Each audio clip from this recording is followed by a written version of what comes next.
Late one night, Frank Underwood, a politician, discusses a blue Toyota Camry, someone named Orton, and Orton's bothersome dog with his assistant after leaving a house. Frank expresses his displeasure with the dog, even interacting with it directly, revealing his disdain for useless things. Back at home, Frank is joined by his wife, Claire, and they attend a celebratory gala for President Garrett Walker's election, where Frank expresses his doubts about Walker's choices.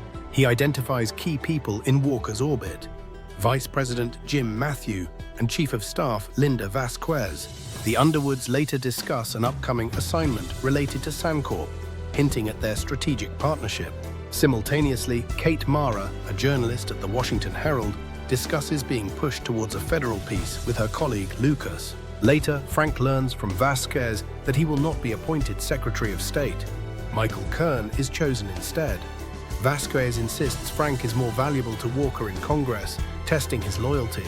Distraught and alone in Washington, D.C., Frank smokes a cigarette when Claire texts him.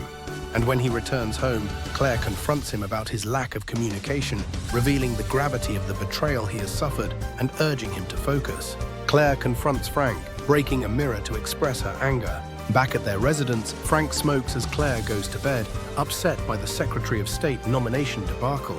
Frank declares his intention to undermine Kern by working with Walker, while Claire expresses her support, albeit tinged with resentment. The news of Kern's nomination is repeated on CNN, prompting Cynthia to question the speed of Walker's decision. But Remy dismisses her concerns, stating the Walker campaign needs the Underwoods' influence. Frank cancels his meetings, signaling to Linda and Stamper that he's enacting a plan, and tasks Remy with setting up a meeting with Catherine Durant. The Underwoods attend a church service, encountering Senator Chapman and Felicity.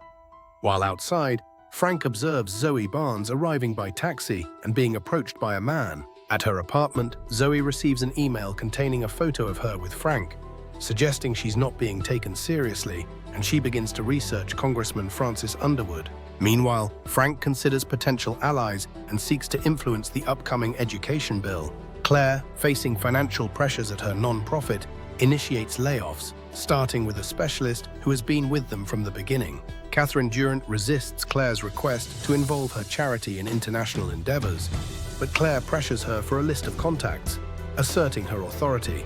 Later that night, Zoe Barnes confronts Frank at his home, revealing her knowledge of his political strategy and expressing her eagerness to observe his actions. Frank invites Zoe inside, where Claire also joins them. Zoe states her interest in Frank's education plan and assures him that her anonymous source will unquestioningly report any information he shares. Frank seems pleased by this arrangement.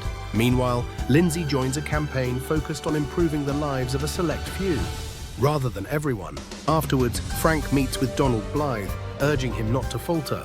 Frank then facilitates Blythe's discreet exit. Back in his office, Frank reflects on the difficult situation with Blythe, acknowledging they have no other choice, and declares that while ideas are for leaders, he considers himself a soldier.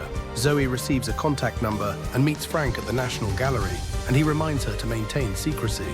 Frank tasks Zoe with reinstating the federal education bill, shows her shredded documents, emphasizes that their discussion remains confidential, and warns that trust must be tested, stating he can only save one of them. Zoe confirms that Lindsay has lost his job and promises to ensure his reputation suffers. Frank confronts Peter Russo about his past irresponsibility, urging him to conceal his offenses from the Ethics Committee and demanding his unwavering loyalty.